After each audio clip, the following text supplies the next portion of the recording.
Okay,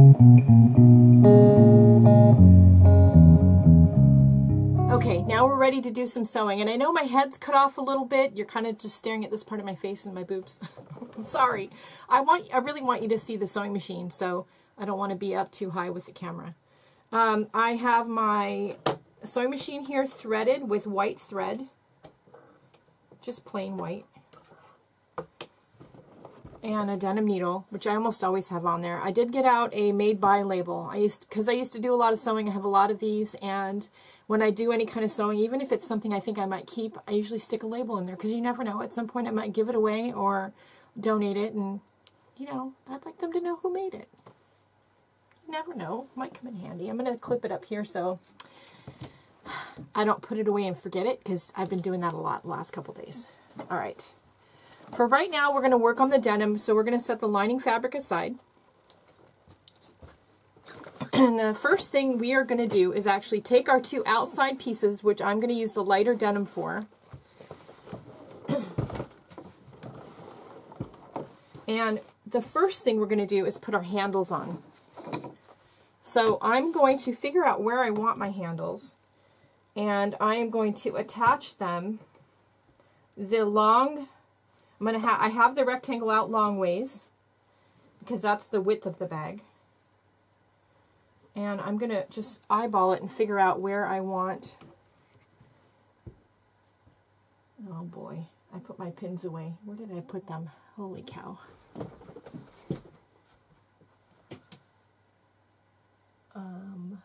That's a really good question.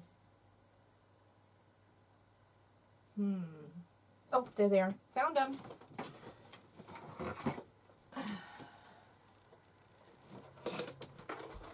think every table in my studio right now has stuff on it.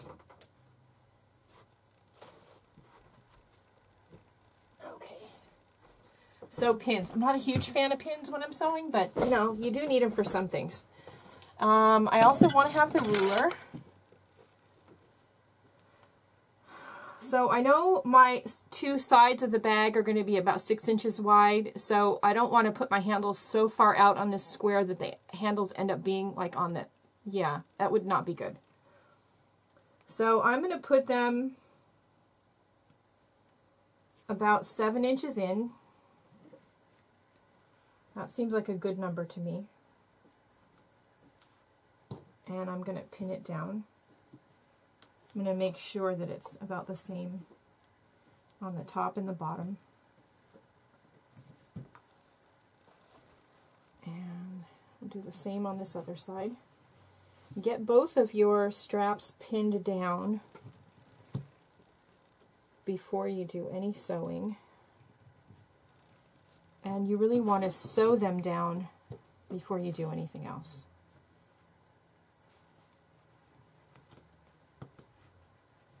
If you assemble all of your pieces properly, then when you do the final bit of sewing, you won't have to go back and try to manhandle the tote bag into the sewing machine to get the straps put on. Just trust me on this. I've made a lot of bags. It's easier this way.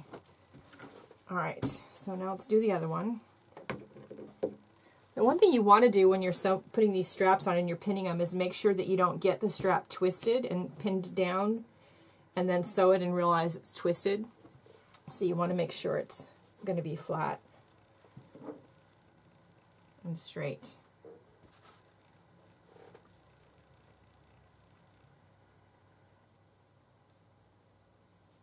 Okay. I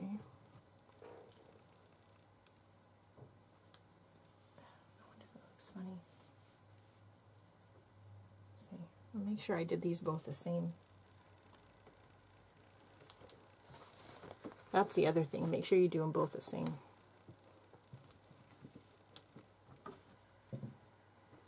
It doesn't have to be perfect, but you don't want it to be obvious that you made a mistake. I make a lot of things that have mistakes in them. Most of the time I'm the only one that knows there's a mistake there, because it's only obvious to me. And this is going to be a long video, and not too much of it, if any, is going to be sped through. So, you know, if you want to speed through some of those parts where I'm just chatting to the camera while I'm putting pins in, you know, be my guest. All right. So now we're going to sew the straps down. So I'm going to pull my machine forward. Sorry, it's loud. All right. This is a FOF 1546. Okay, somebody asked me that before, what kind of machine I had. So I'm going to sew up one side, across the top, and down the other side. But I'm going to stop about 1 inch from the top of the bag, okay? I'm going to sew one and I'll show you what I mean. So I'm going to start sewing. Oh, wait a minute. I'm on stretch stitch. Let's not do that.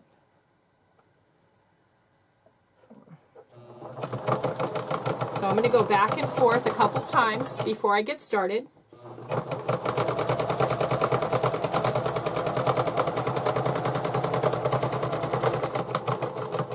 About 1 inch from the top, I'm going to stop. I'm going to turn.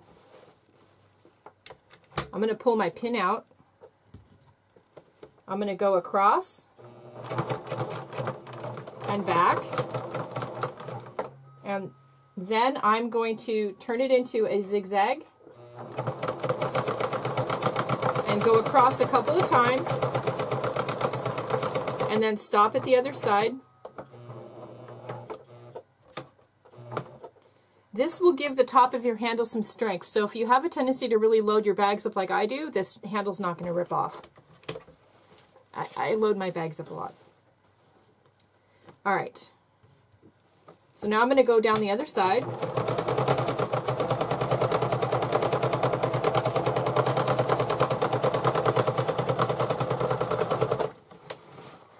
And cut my threads. And we've got one side sewn down. I'm going to do the same thing to the other side. See, I stopped about 1 inch from the top of the bag. All right, so I'm going to do all 4 pieces of the straps that way, and I'll be right back. Okay, so now we have 2 pieces that look like this. Yeah, I did that to both of them. So we have this one and this one. Now we have to figure out the pockets. So I'm going to put one of them aside, and we'll work with this piece of denim. And I have to decide first, not only how big I want my pockets, but do I want to hem them? And I'm kind of wondering, you know, when I make my aprons, I like to just leave the edge raw, and I actually cut slits in it and then wash it and encourage it to fray and ravel. I'm not sure I want to do that on here because I think putting pens and pencils into the bag and out of the bag, scissors and whatnot, those little pieces of fray would just, they'd be a big pain and they'd really get in the way. So I'm thinking I should just hem one edge of each of these squares, or rectangles. I think that's what I'm going to do. So I'm going to hem one long side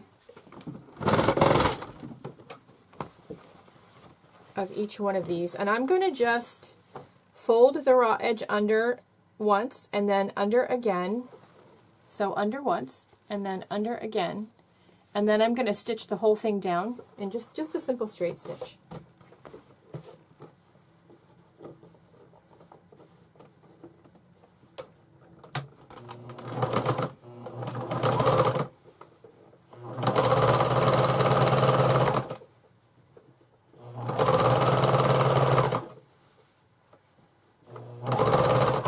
It. I'm just rolling it as I go.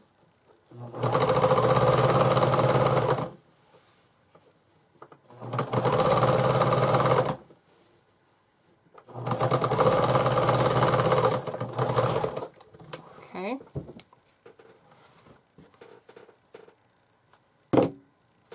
Looks like that. Do the other one.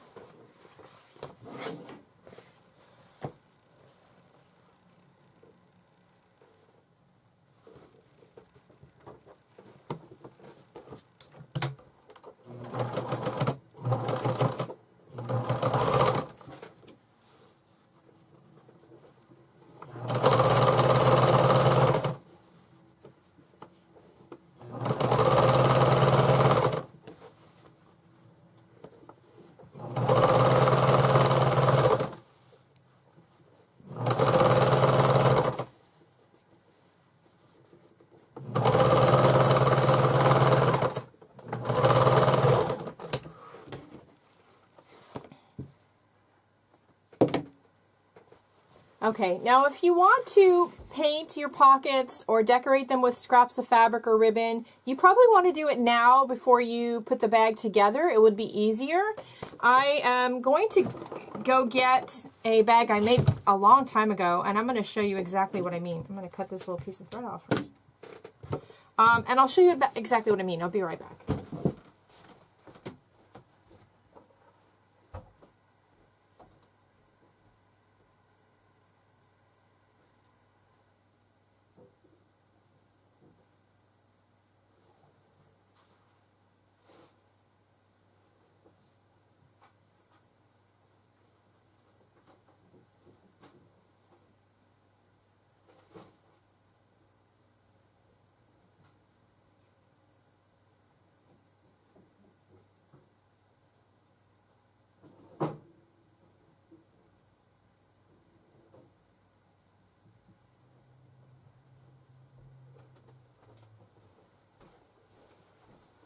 Okay, this is a messenger bag I made a long time ago, and I took the front flap of the bag before I put the bag together, and I collaged a bunch of copies of some of my doodles that were printed on fabric, some silk ribbon, some yarn. I stamped some words on some cotton ribbon with StazOn ink, and I did that all on the flap before I put the bag together. Now this again is made out of old blue jeans. I think it's 2 pairs.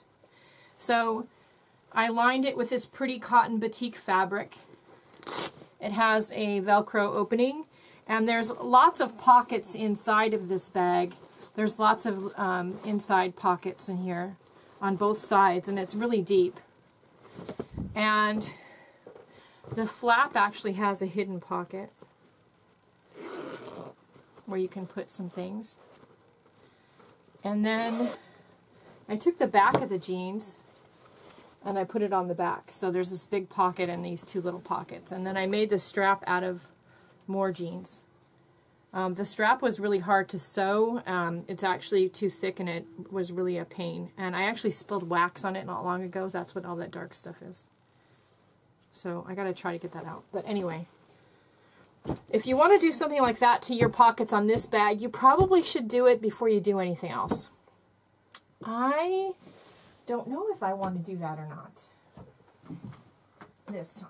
I think I might want to just leave it plain, although I did run across these scraps of my designs on fabric printed by Spoonflower that I have.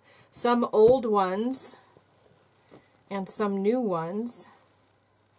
And I'm kind of wondering if I want to use some of this on here. It might be fun to cut some of this up and use it on here.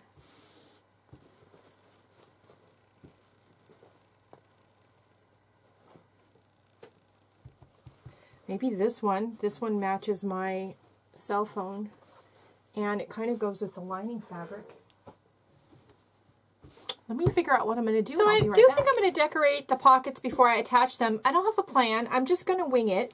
I've got some trims from Josie Gitto. She sent me these from Italy.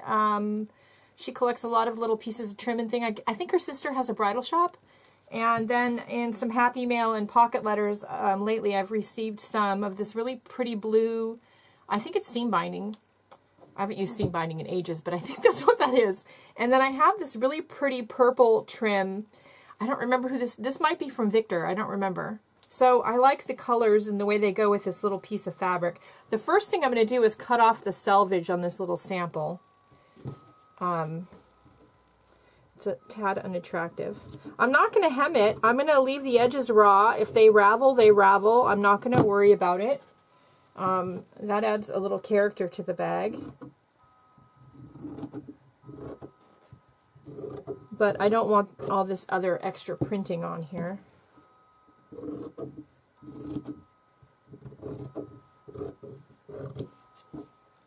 So we'll trim it fairly neatly.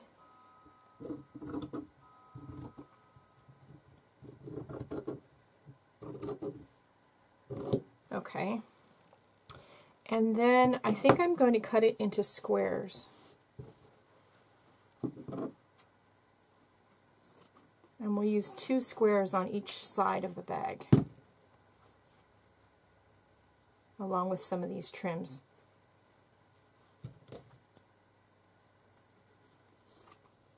Okay, now before I sew the stuff on, I think that I should trim my pockets to size so that I'm not sewing stuff on something that's going to get cut off later.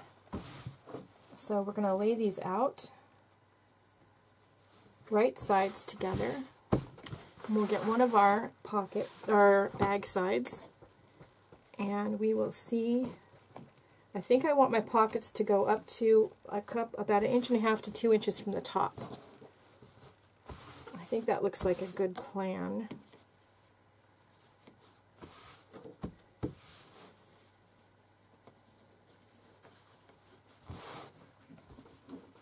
I do want it to be kind of straight. But this fabric, because it's pant legs, it's not going to go super straight. So that's all right. So then we're going to flip it over. And we're going to trim a couple inches off the bottom of this.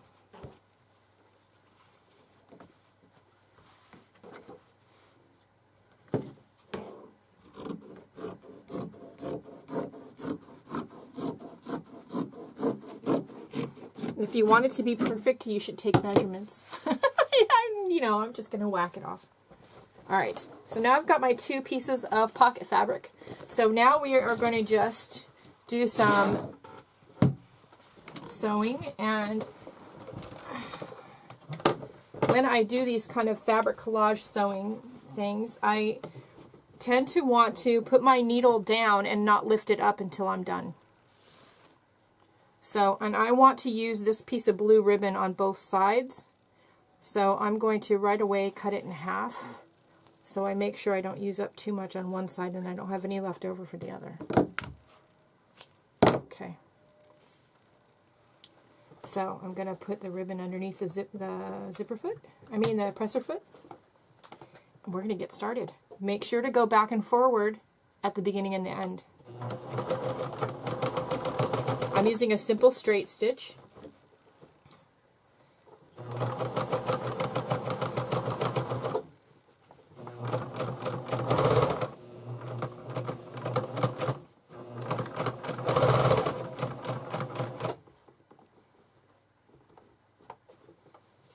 I'm going to pick up one of my fabric squares.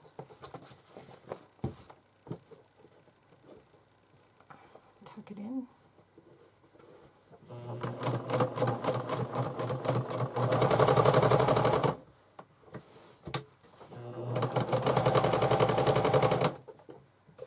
Now, if you're really worried about these little fabric squares fraying, you could either hem the edges or you could put a little bit of fray check around the edges. Fray check is like a glue made for fabric. It dries clear, and the first time you wash it, after that it's completely invisible. You won't even see it. Or it's fairly, I won't say completely, it's fairly invisible. It works well. Go back to the point where I started.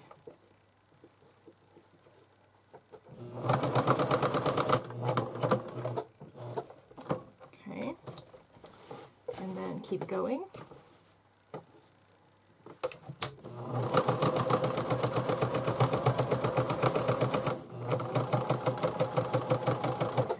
I'm going to take one of my little pieces of lace that I have here.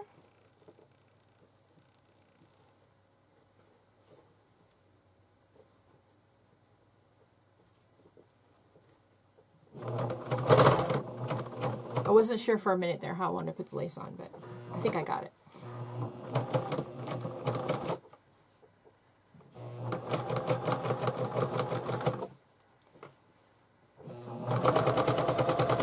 Sew the lace on.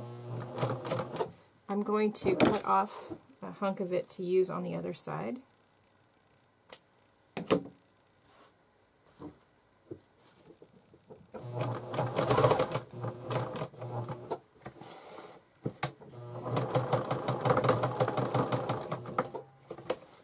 And again, go back to the beginning where I started.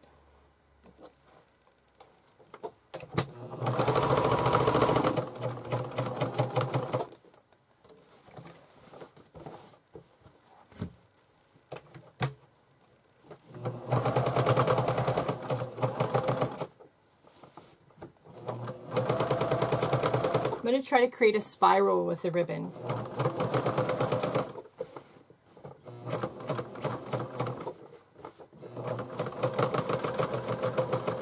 Don't be in a rush, just go slow and keep pulling everything taut so you're not sewing any folds in something where you don't want them. And just keep turning your fabric.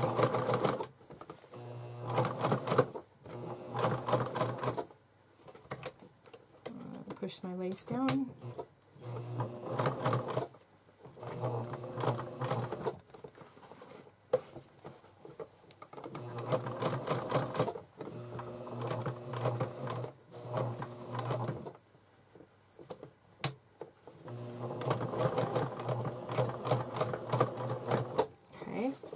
Cute. I like that. Let's put some of this on here, the purple.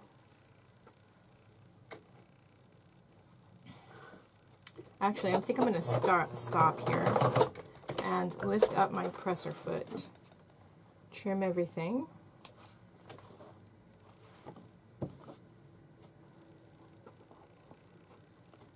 And then put the purple on, because I think I want the purple go all the way across.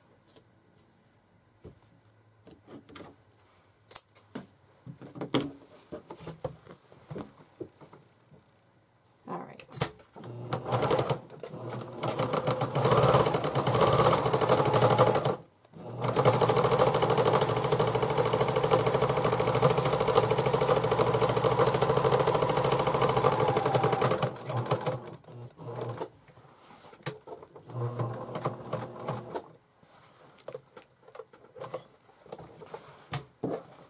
Okay, I have this other piece of trim I picked out.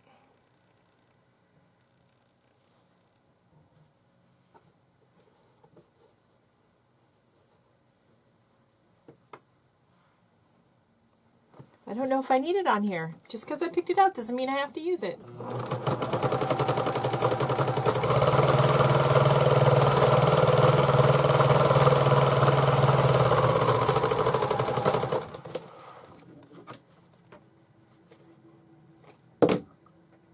So now I have something that looks like that. All right, so I'm going to do something like that to the other side, and I'll be right back. Okay, so I just laid out pieces of fabric and trim randomly on top of one another until I got something fairly abstract that I would like. No rhyme or reason to it, no really formula, just have some fun with it and play.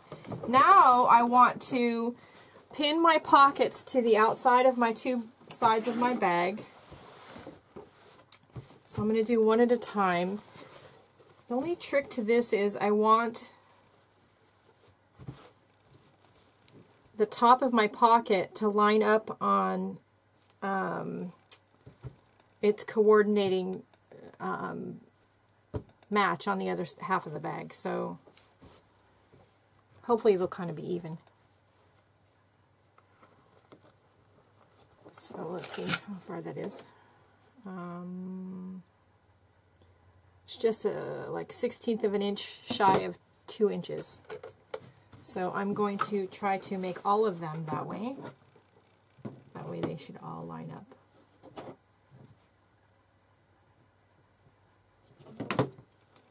Or at least have them be kind of close. Okay.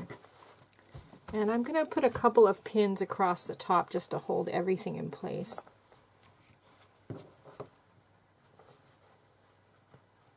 And so your side will look like this after you get it pinned together. So let's do the other one.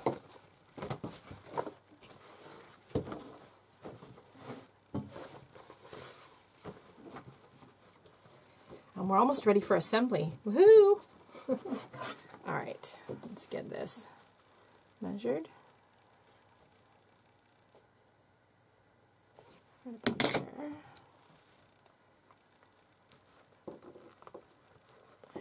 Let's do the other side.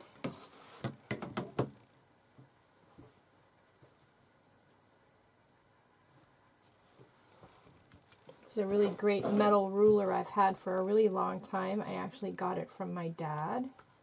He has his I think it's one he used to have at work when he worked at Hewlett-Packard. He was a master machinist. It has his initials engraved in the ruler.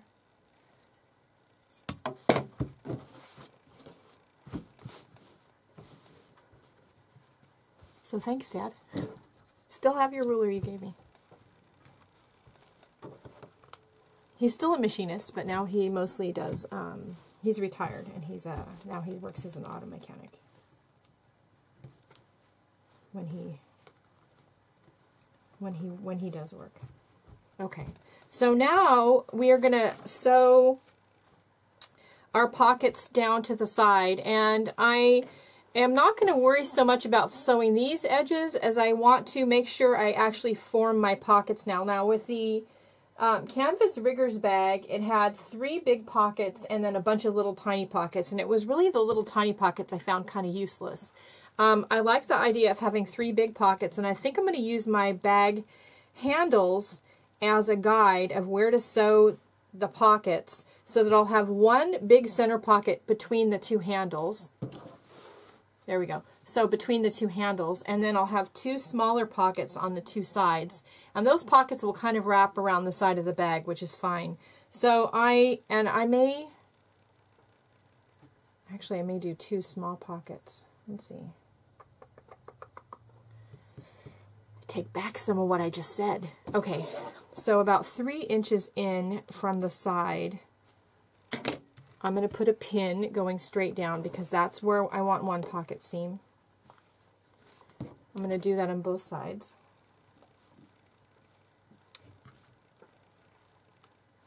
Okay.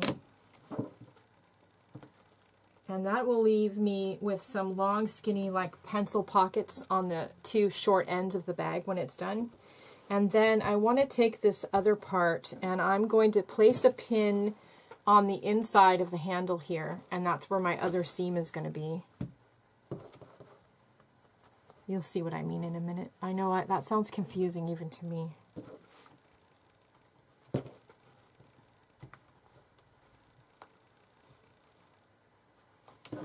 And then the other thing that I want to make sure that I do, I can take some of these extra pins out, is I want to sew about 3 inches up from the bottom because I don't want, I like having this extra fabric at the bottom, which is going to be the underneath of the bag, but at the same time when I put stuff in the pocket, I don't want it to go down and underneath and slide underneath the bag. That would be bad. So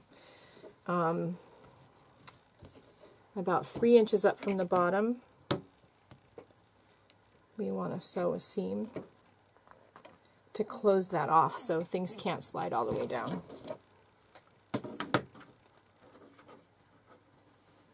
Actually, and I should be measuring this from this side of the bag and not the pocket fabric, because my pocket fabric is a little bit bigger than the side of my bag. So 1, 2, 3, just about 3 inches. It doesn't have to be perfect, but you do want to put a seam there all the way across so that when you put those things in the pocket, they don't slide all the way down and go all the way through. And I'm going to put a few pins across so that'll help me guide my presser foot so I can make sure I'm doing a kind of a straight line. Okay. That works for me.